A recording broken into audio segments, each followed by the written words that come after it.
you guys know, I just spent the last 3.5 days at the hospital with Riker. Just wanted to share a little bit of something God was speaking to me while we were there. It's really easy sometimes for us to ask God to do things or expect things to happen a certain way, and they really don't. And this was kind of one of those situations. I really asked God, and me and Jana agreed, and we prayed over Riker and hoped that, that he would get better and be healed, and we wouldn't have to go to the doctor, wouldn't have to do anything like that. And turns out we had to take him to the emergency room, and then they admitted us to the hospital, wound up having to stay there 3.5 days. They gave him fluids and all kinds of stuff to get him feeling better. But thank God he's home now, and everything is great. But in the midst of that process, I really realized something. God began to speak to me the last day we were there.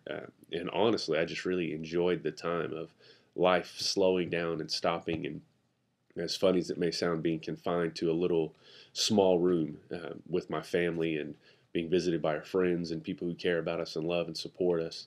And, it really showed me a lot about who God puts in our life and those people that we're connected with. And it really made this verse stand out and make a little more sense to me. It's 1 Thessalonians 5:16 through 18.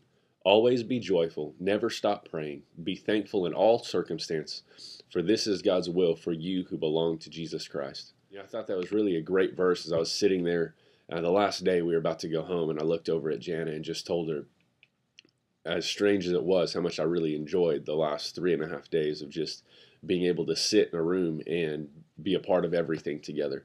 Every show that we watched, every time Riker woke up, every time he was sick, needed anything, we were there.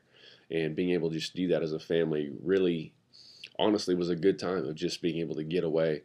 Obviously not good with everything that was going on with him being sick, but it was just one of those things I just found joy in being able to spend that time with my family and be close together. I just wanted to share that with you because it's really easy for us to get frustrated when we see things and we ask God to do things a certain way, and His plan is different. But the truth of it is, we got to meet some really great people while we were at the hospital. Got to speak to into their lives a little bit, and at the same time have them speak into ours, and it wound up being a great process.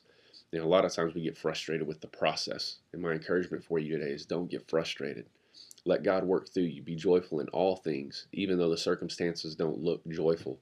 God can take any situation and use it for good.